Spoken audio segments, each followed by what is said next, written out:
welcome to another SVGMR video. Today we have the Iron Hills versus the Easterlings. Who will be victorious? We do not know, but we will show you the armies and then we shall find out. So this is the Easterling army for today that I'll be controlling.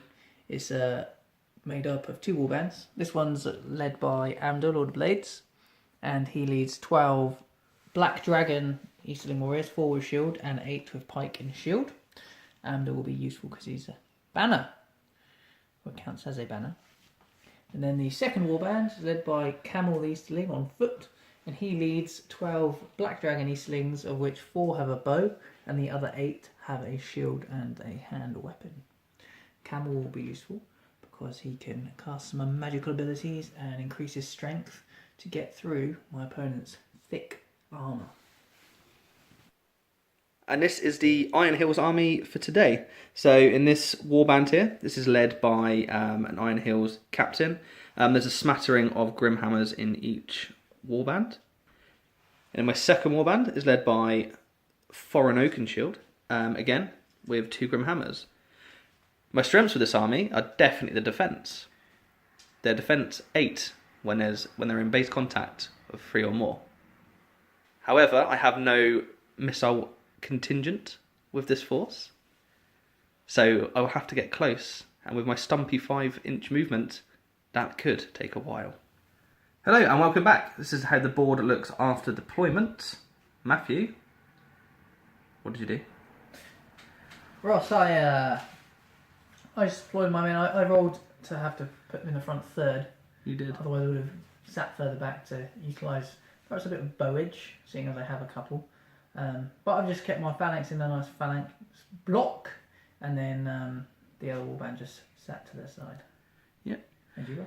I rolled a 6 and a 1, so I wanted to deploy in the front third anyway, so that is what I did. Kept all my men together so I could benefit from the shield wall special rule, which gives me defence 8, which, as I stated at the start of the video, is where my strengths lie.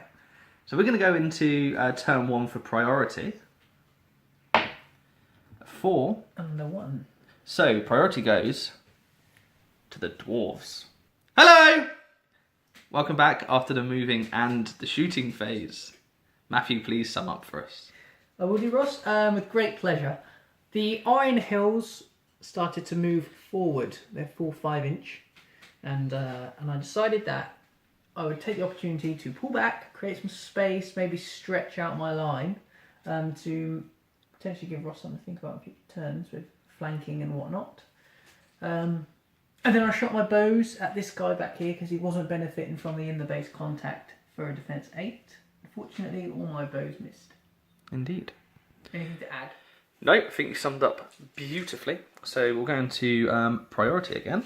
A 4 and a 4. So because the Iron Hills had it last turn, priority goes to the Easterlings.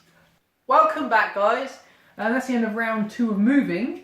I got priority, as you saw, so I decided that I would continue with a slight feinted retreat and spreading of the flanks for me, just to keep out of charge way, to maybe get a few more turns of shooting and hopefully coax Ross out of his little sheltered flank protecting area. But Ross, how did you respond? I saw what was going on, and I knew that Matthew was trying to get around my flanks into my rear, so all I did was pull back, slightly crescent my right-hand flank just to provide that protection. So I'm more than happy to sit here with my defence 8 and let him have his strength 2 bow shots at me. I'm not fussed. Camel tried to sap Foreign's will, didn't he? He did, yeah, I forgot about that. Used a point of might to make it happen. It was a moment to forget. It was, for it was resisted.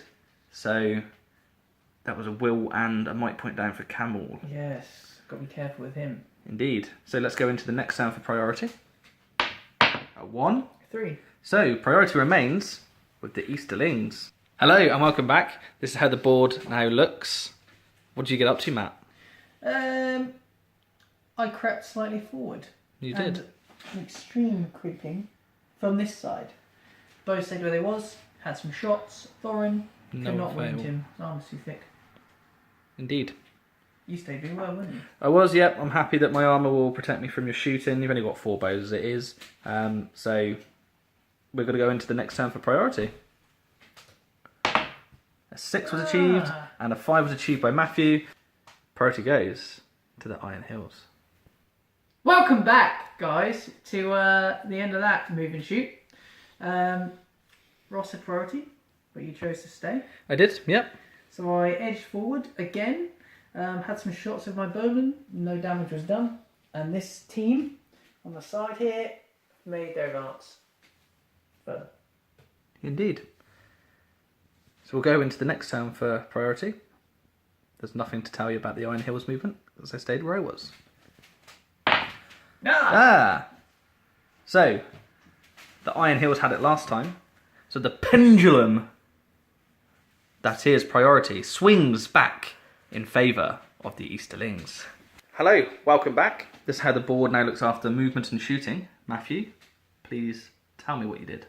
Well, Ross, I inched forward. You the did. Flanking team continued to flank. They have. And Ross moved his men forward to meet me, I suppose. Yes, I did. So, combat is inevitable, you would think. We will go into the next turn priority. We've got a 2 and a 5, so priority will remain with the Easterlings. Welcome back, guys. That's the end of that movement and shooting phase. Ross, you did something. I did. I lost priority, but I decided to call a heroic move with my captain. I placed him deliberately in the centre of the line, knowing that should I need to call a heroic move, he would be able to get everybody in. And he did that. So we charged in all along the line. Matthew, you did something tricksy though. I did. Camel used his powers, his dark powers, to transfix Thorin, and despite his best efforts to shake off the effects, he has succumbed to the transfixation. So he will not be moving, nor will he be striking this turn. Indeed, he will not be. So we shall now go into the combats, and we shall summarise that for you once we have completed it.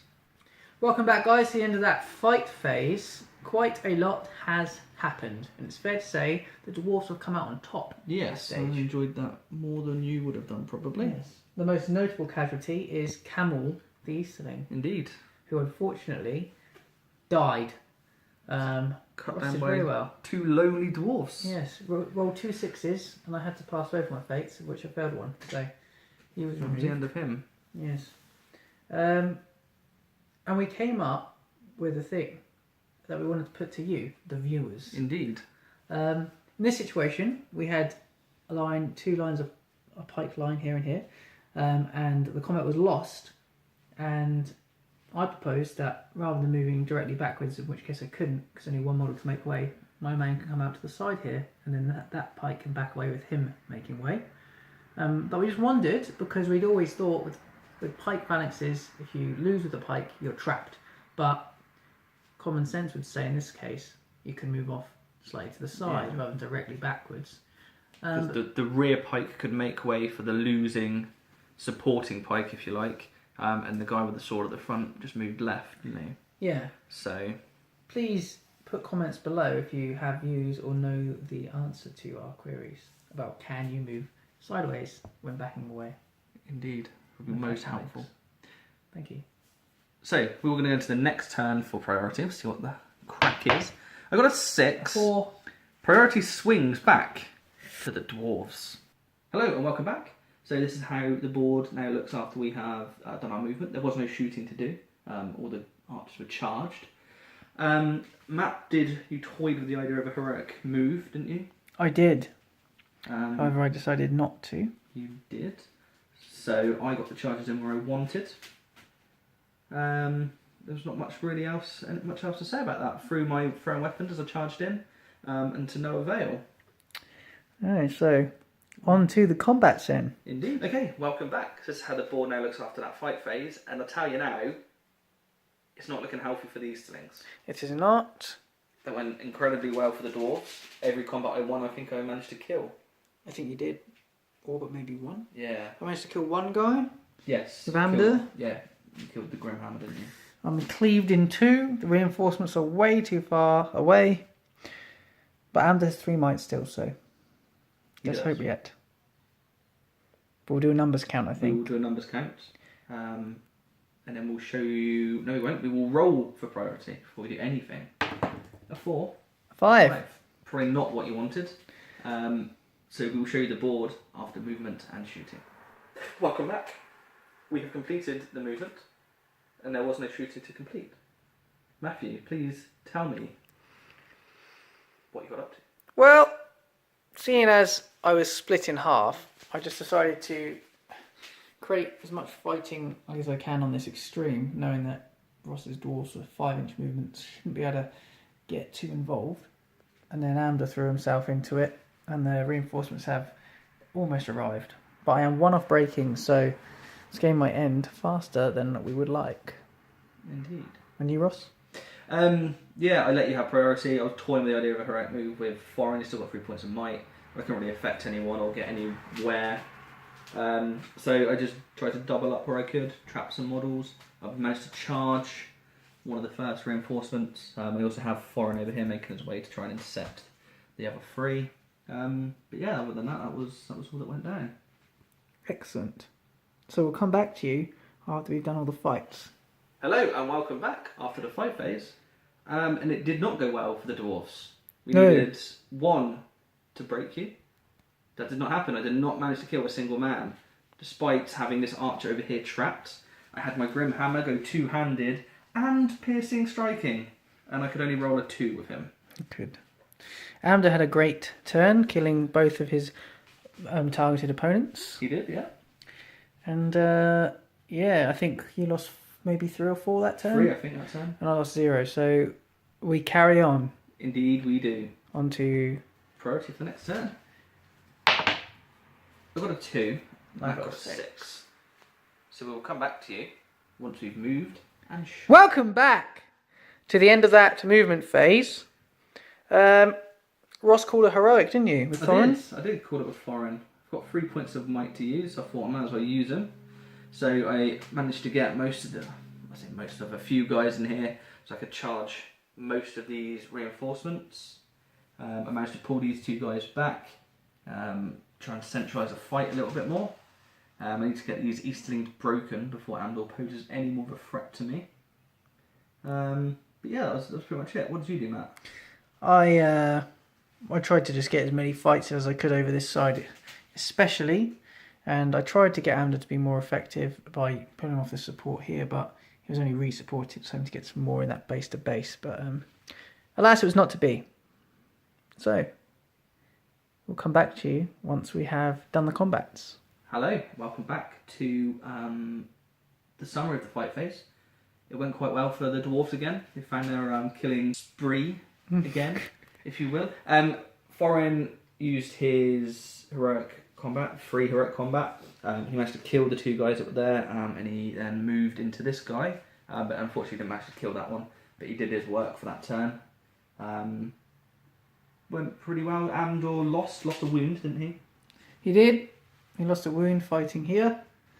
And I lost a lot of men. I think I lost 5 that turn. I'm down to 9. I'm 3 off defeat.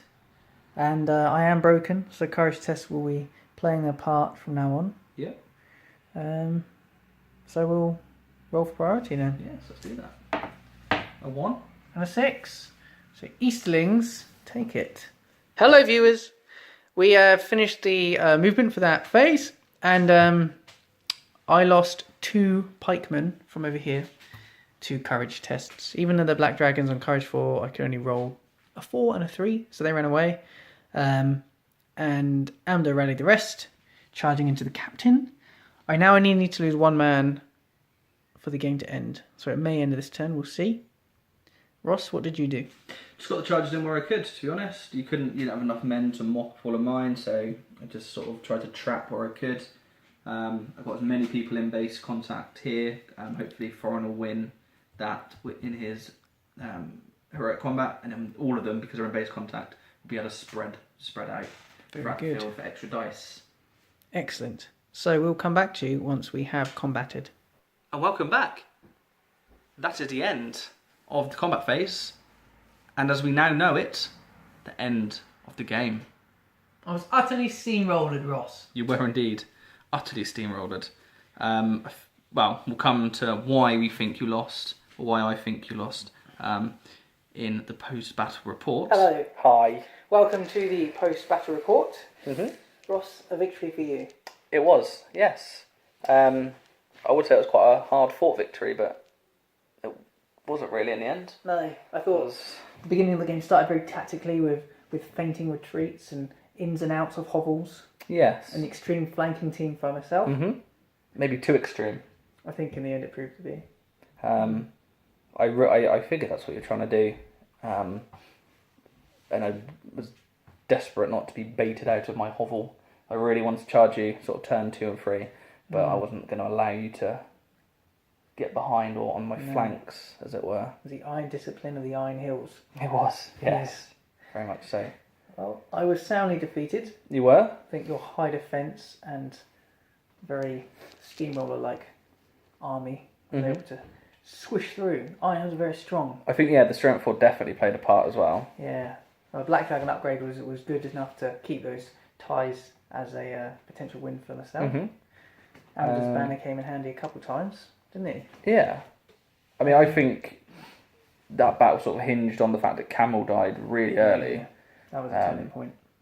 Because Foreign had absolutely no joy on that flank when it was transfixed. Yeah, I would have liked to have kept him there for a bit longer. I was going to use some exercise his will to improve his strength so I could get through that thick armour, but fortunately he died very early. He did. Yeah, he did. Foreign's free heroic combat every turn. It's quite handy. Yeah. So I'm pretty sure he's still got might left. He has. Yeah. He's 2 might left, in fact. He's got 2. Very wow, easy. okay. Yeah, so he hardly used it all game. But yep, I was down to 4 men at the end, and you 17. So yes, not you lost not barely broken. a third of your army. Man of the match, do you have one? Amdur for me did exceptionally well. I think he killed. Concur. I think he killed 4 or 5 of the 7 that you lost. Yeah, he was responsible for most of those. Yeah. Then again, he is strength 4, isn't he? So Yeah. And I yours? suppose. Don't know. It's difficult to be honest. Maybe Foreign. It's hard to pick someone other than Thorin. It is. He did make things happen in the end. Yeah, my captain didn't really get on at all well today. No. He called a heroic combat a couple of times. Didn't make the cut, did he? Yeah, he used all of his abilities in 1 turn without moving the combat, but alas, that very thin shield wall early game proved too much for him. It was. Well, the plan was to use him to call that heroic combat and cut through to Camel. But in the end, it was 2 lowly warriors that managed to slice him. Slice him down. So, skewer him. indeed. Yes. Wow. I mean, I don't think. Congratulations. Yes, thank you very much. Back to winning ways. Yep. No Gondor.